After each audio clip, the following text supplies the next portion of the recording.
Hablamos en las 7 palabras de nuestro Señor Jesucristo en la cruz. ¿Qué es lo que Él dice en una de sus palabras? De la misma manera que Esteban dice, Señor Jesús, recibe mi espíritu, nuestro Señor Jesucristo, que dice, encomiendo, Padre, en tus manos, encomiendo mi espíritu. Antes de morir, Esteban dice, Señor Jesús, recibe mi espíritu. Y en el versículo 60 dice, y puesto de rodilla, clamó a gran voz, Señor, no les tomes en cuenta este pecado.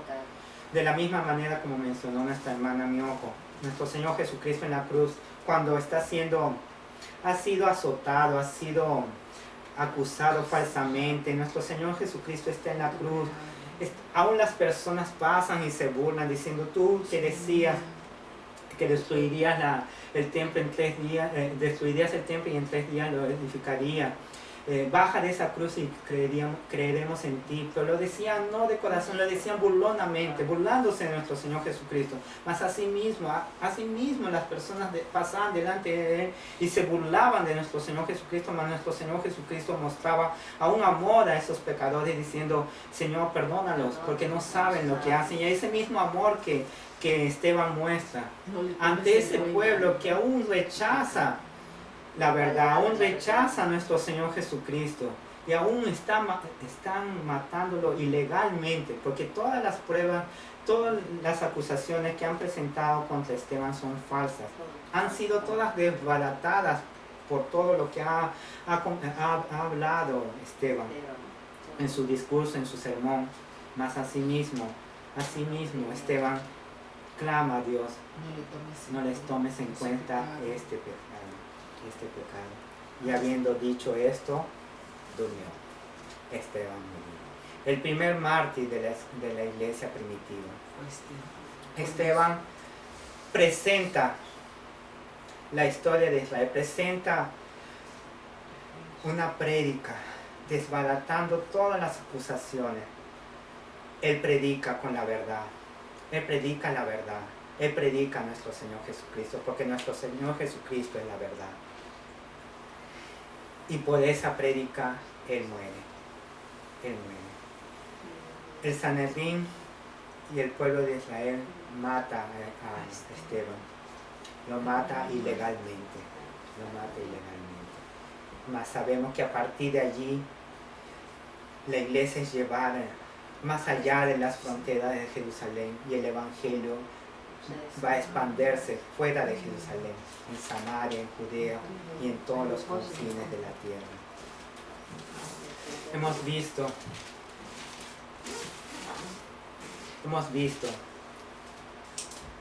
Esteban presentando todas las pruebas necesarias que debería llevar a sus oidores a arrepentirse y a creer en nuestro Señor Jesucristo. Todas esas personas, no solamente por Esteban, y de una manera magistral Esteban ha presentado cosas que ellos ya sabían. Ellos podían arrepentirse, mas ellos no lo hicieron. De la misma manera, hoy en día, el Evangelio es presentado, y la gran mayoría lo rechaza y no quiere creer y no quiere arrepentirse. Mas vemos la misericordia de Dios porque el Evangelio ha sido predicado. Podríamos pensar que toda la población de Jerusalén ya ha escuchado el Evangelio, ha escuchado por nuestro Señor Jesucristo, directamente por nuestro Señor Jesucristo. Ha escuchado por los apóstoles. Los 12 apóstoles están predicando diariamente el Evangelio. Han escuchado ahora a Esteban, usado poderosamente por el Señor, presentando una prédica extensa, para que ellos crean en Dios, para que ellos se arrepientan y crean en nuestro Señor Jesucristo. Mas vemos que infelizmente ellos rechazan a Dios, ellos rechazan a nuestro Señor Jesucristo y matan a Esteban.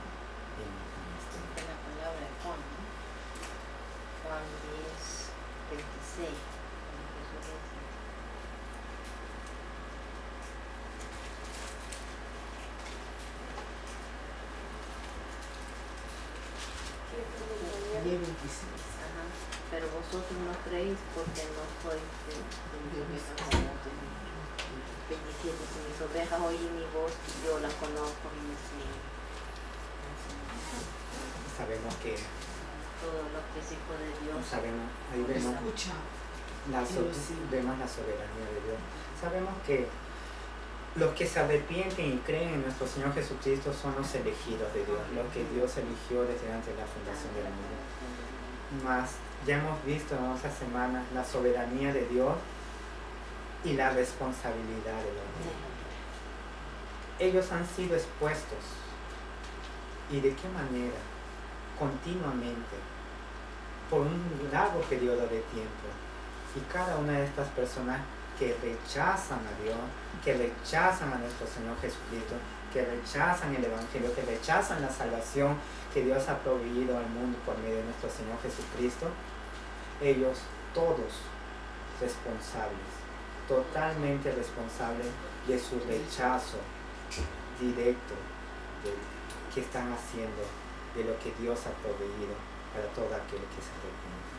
Ellos son responsables, y todos los que rechacen a nuestro Señor Jesucristo cuando se presenten ante Dios, cuando se presenten ante nuestro Señor Jesucristo, y nuestro Señor Jesucristo juzgue a todos, serán responsables y nadie podrá quejarse, porque todos son totalmente responsables de rechazar a nuestro Señor Jesucristo.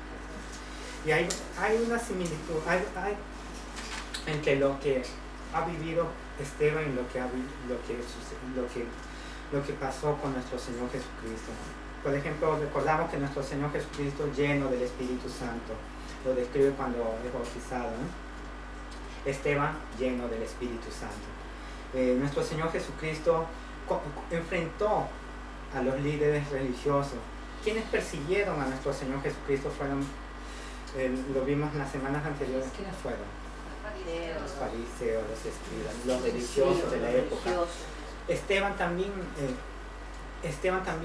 enfrenta a los religiosos de la época, de su época, que son el Sanedrín. El Sanedrín son los líderes religiosos de Israel, que en la época ya de Esteban eran formados por quienes.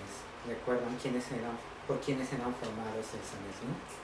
¿Quiénes eran los que perseguían a los apóstoles? ¿Quiénes eran los que perseguían a la iglesia primitiva? Nuestro Señor Jesucristo fue perseguido por los fariseos, y la iglesia primitiva y los apóstoles fueron perseguidos casi por los saduceos. Eran los que no creían en la resurrección de los muertos y rechazaban la prédica de los apóstoles, de que nuestro Señor Jesucristo había resucitado al tercer día, ¿no? Nuestro Señor Jesucristo fue juzgado y acusado falsamente y juzgado ilegalmente también. De la misma manera Esteban fue juzgado por el Sanedrín, siendo presentado falsos testimonios y siendo acusado falsamente también. Y fue juzgado también ilegalmente, ¿no? Con testigos falsos, ¿no? Con testigos falsos. Nuestro Señor Jesucristo fue muerto fuera de la ciudad de Jerusalén. Esteban también fue muerto fuera de la ciudad de Jerusalén. Los dos, nuestro Señor Jesucristo dijo: Padre, en tus manos encomiendo mi espíritu. Esteban también dijo: Señor Jesús, encomiendo mi espíritu, ¿no? Y los dos también, nuestro Señor Jesucristo oró al Padre: Padre, perdónalos porque no saben lo que hacen. Y Esteban concluye su vida aquí en la tierra orando también: Dios, no les tomes en cuenta este pecado. No les tomes en cuenta este pecado. Esteban no cayó. Él fue llamado para servir las mesas de las viudas. Sabemos que él cumplió esa labor muy bien, dando todo de sí. Mas asimismo él fue usado por Dios, con los dones que Dios le había dado. Vemos en Esteban el don de evangelista, Él estaba en el Sanedrín predicando el Evangelio.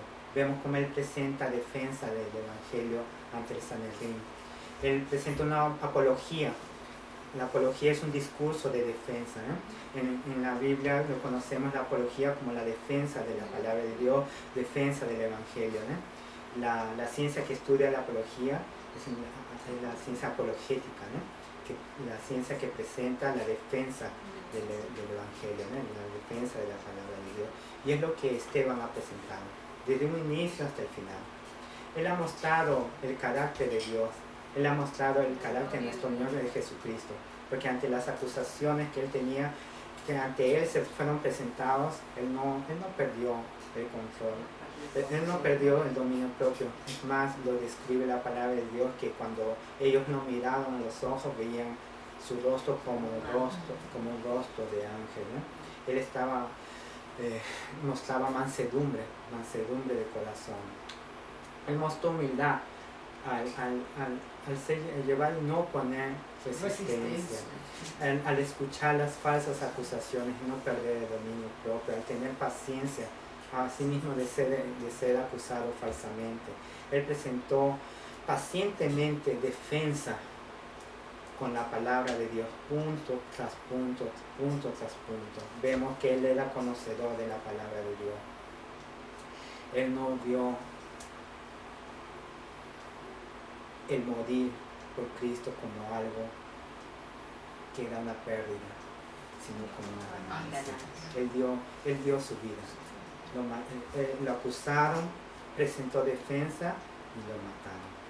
Él fue el primer mártir de la iglesia. Antes de morir, él presenta todo lo que expone todo sobre el Señor Jesucristo. Y sobre lo que él presenta defensa de todas las acusaciones que le están dando. Él presenta, como les mencioné, la historia de Israel, la historia que ellos conocen, mostrándole que todas esas acusaciones son falsas y no tienen sustento, porque la misma historia que él les ha presentado de Israel, del pueblo de Israel, es la misma historia que ellos conocen y que ellos dicen creer. Y si ellos creerían realmente en todo lo que él ha dicho, ellos no lo estarían acusando y no lo apedrearían y no lo irían a matar. Mas todo eso muestra que ellos decían creer, mas ellos no creían. No, lo contrario. Y ellos no estaban dispuestos a arrepentirse y a creer en nuestro Señor Jesucristo. ¿Hay alguien que tenga alguna pregunta? Bueno, pues cuando aparece aquí por primera vez, cuando mencionaba el capítulo 6, ¿no?, de Esteban, ¿no?, él estaba entre los que se convirtieron. Vemos él está en el grupo que lo describe en el capítulo 6 de griegos. ¿No? Eso significa, y su nombre es en griego, Esteban. Las personas que nacían en Palestina, que eran judíos nativos de nacimiento, tenían todos nombres judíos. Era diferente. El nombre de Esteban ya describe que él era nacido fuera. Era judío de la diáspora, que le dicen, de la dispersación. El judío griego que es mencionado en el capítulo 6. Ya una generación ya... Él se ha convertido. Que nació fuera. A partir de la primera prédica, ¿recuerdan cuál fue la primera prédica después del nacimiento de la iglesia primitiva? ¿En qué día fue? En el día de Pentecostés. A partir de esa prédica, en algún momento, él se convierte. Entre los que estaban en la Pascua, ¿no?, cuando venía. Puede ser que él haya estado dentro de las personas que vinieron a la Pascua a celebrar la fiesta de Pentecostés. Recordamos que muchas personas de fuera habían venido. ¿Cuánto tiempo de Pentecostés al tiempo de Esteban? Es poco tiempo. No ha pasado un año. no pasaba. Porque, claro, Era joven, como los primeros tenía capítulos 15, hemos visto 17 que años. Pedro también predicó y fueron dos, ¿no? dos, Dos oportunidades, que ¿no? están registradas Y en una la palabra tercera de vez, Dios, Esteban, ¿no? como mínimo, por eso ¿No? mencioné como mínimo. O sea, que están registradas, Antes del Sanedrín, ¿no? que están registradas y que también fueron, claro, llevados a ser juzgados también dentro del concilio, ¿no? Esteban también, porque también pasó Pedro también, junto con Lucas, Ajá. Pedro junto con los apóstoles, ¿no? con los apóstoles, ¿no? Ahí por la tercera vez que está escrito dice que Esteban también estuvo en ese tiempo, ¿no? Entonces fue llevado. Pero mi pregunta es, ¿cómo que él sabía de todo sobre la ley? O sea, todos los libros, porque él viene relatando de Abraham, sí, los primeros padres de la sí, fe. sí. Él viene relatando, ¿él tenía un estudio o él? La pregunta es que, ¿o fue por el Espíritu Santo? Lleno de La llenura del Desde Espíritu los Santo. 12 años ya todos los días. La palabra de Dios nos Nos dice que Esteban es lleno del Espíritu Santo. Dice lleno de fe, lleno de poder, lleno de gracia, ¿no? Esteban ha venido de algún lugar del extranjero. Del extranjero. Conocimiento, O sea, porque Más sí, conocimiento que él tiene de la ley, viene desde antes. De la misma manera que vamos a ver de aquí en adelante, cuando el libro de Hechos se centra en la persona de Pablo, él ha recibido instrucción antes de ser convertido, en base al Antiguo Testamento, ¿no? En base Porque tiene un a la conocimiento. ley y los profetas, ¿no?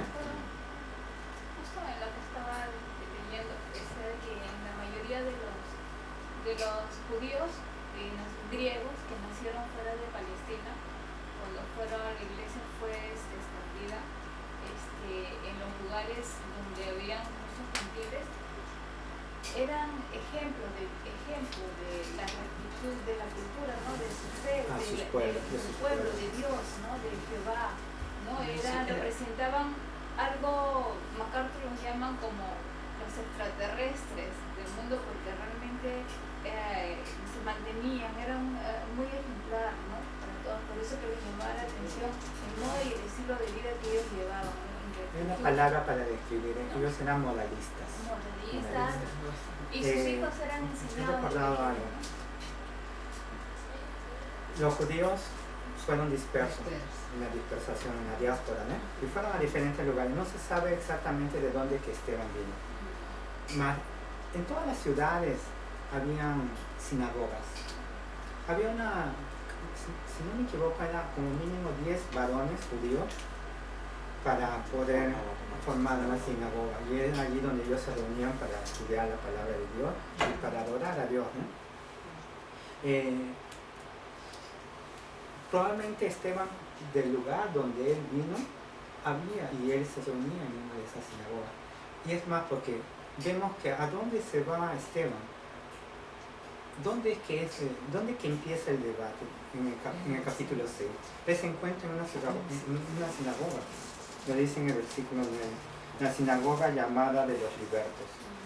Y vamos a ver más adelante que Pablo, en sus viajes misioneros, el primer lugar, cuando él entra en una ciudad, el primer lugar donde él va a predicar son las sinagogas. Entonces, y Esteban también es lo que antes de que Saulo sea convertido a Pablo, Esteban ya hacía eso.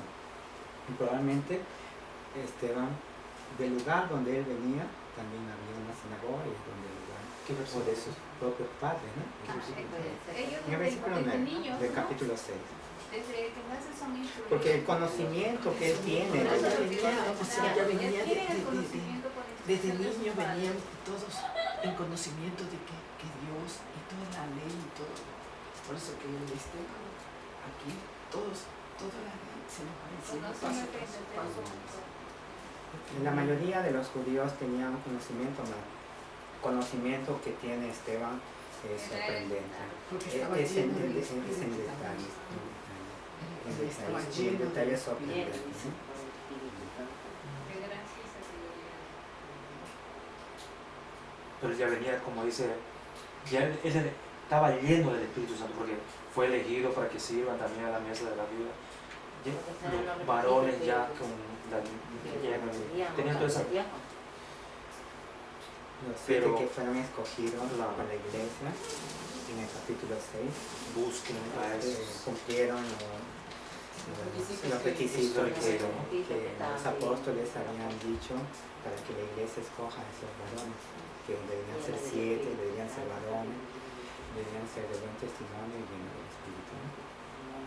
Y Así, que eres- así como usted ya habló de era los diácono, ¿no? Diácono. diáconos. Son mencionados, sabemos que los títulos, sabemos que toda la palabra de Dios es inspirada por Dios, mas los títulos han sido acrecentados después, de la manera que han sido divididos en capítulos, en versículos. En el original no hay capítulos, no hay versículos, no hay títulos, ¿no? Entonces la elección de 7 diáconos ha sido acrecentada. Por el número Para que- también de la congregación Para- que sería sí. Para que tengamos la Porque enseñanza. hay personas que dicen que estos 7 diáconos no son los que no cumplían la función de diácono que es descrito en el libro de Timoteo, en el libro de Tito, ¿no? Porque vemos que la palabra diácono significa servidor, sirviente. Sí, bien. En español sería sirviente. Lo describe, por ejemplo, en el capítulo 6 de Mesa, más servir en todas las necesidades de los hermanos, ¿no? Porque vemos aquí, por ejemplo, no solamente Esteban, sino Felipe. De aquí en los capítulos siguientes vamos a ver que es usado por Dios como evangelista también, como evangelista, ¿no? Eso varones. Por eso que hay personas que dicen que estos 7 diáconos no son los diáconos que cumplen esa función que después Pablo enseña, ¿no? Y cuando ya más avanzada la iglesia, porque ¿qué es lo que sucede aquí? En ese momento era una multitud, vimos que probablemente eran más de 20.000 miembros, ¿no? Más de 20.000 hermanos, entre varones, mujeres y niños, ¿no? Más, ¿qué es lo que va a suceder? Esteban es muerto, el primer mártir de la iglesia primitiva, y toda la iglesia, Esparce. los que quedan son pocos y los apóstoles en Jerusalén. Entonces, ¿qué es lo que sucede? Ya no hay necesidad de servir en las mesas, porque ya no hay hermanos. Los hermanos se han ido, han sido llevados por Dios a las ciudades, a Judea, a Samaria, y a los confines del mundo, ¿no? Entonces, fueron llamados para cumplir esa función, mas ya no, de los otros 5 ya no menciona más la palabra de Dios. Habla de Esteban hasta aquí, que es muerto, luego habla de Felipe, mas ya no habla de la función de servir en las mesas, porque vemos que la iglesia es esparcida y ya no hay esa necesidad. Mas después, cuando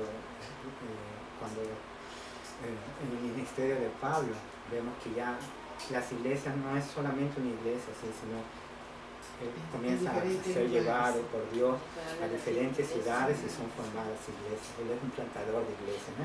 Y ve las necesidades en cada iglesia, y ahí ve la necesidad de haber personas que cumplan esa función de diáconos en esas iglesias. Ahí que vemos. Solamente ¿no? que la palabra de diácono sea transversado, ¿no? Interesado, es como eso. Porque diácono lo ven como así como por fase, ¿no? Empieza como presbítero, diácono y pastor. Empieza como diácono, Presbítero y pastor, ¿no? Y la palabra de Dios dice que queda solamente como diácono, no es No es su vida, ¿no? subir de cargo, ¿no? Porque que diácono es una función, es una Es función. servicio. No es un cargo, ¿no? No es un cargo, es una Es función. servir a los de servir. demás. Es servir a los demás. Por ejemplo, de la iglesia que venimos es diácono, presbítero y pastor, siendo que presbítero es igual que pastor. La palabra de Dios llama de presbítero, de pastor, de anciano, de obispo. Son 4 nombres diferentes, más la misma función de pastorear. Entonces, cuando en la iglesia dicen presbítero, si vamos a la iglesia, a la palabra de Dios, presbítero significa pastor, lo mismo que pastor. ¿Y por qué entonces especialmente lo llaman así? Porque ¿Será porque los pastores reciben un salario, ¿verdad? Toda iglesia un pastor recibe un salario.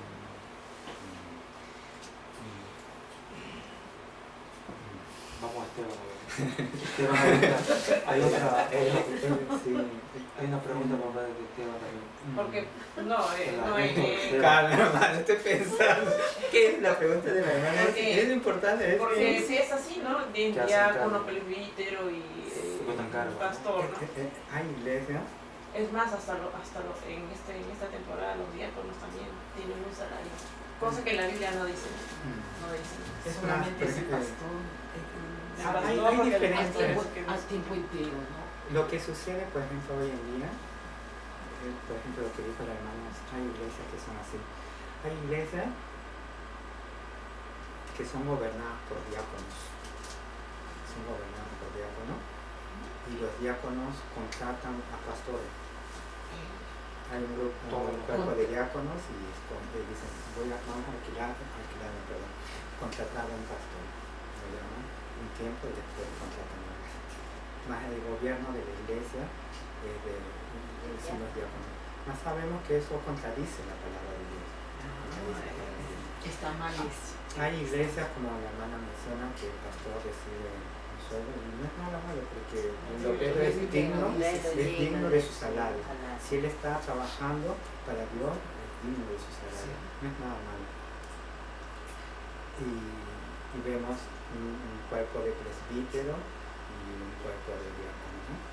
Pero vemos como que si fuese un cargo, ¿no? Pero el presbítero, según la palabra de Dios, es un pastor, debe pastorear.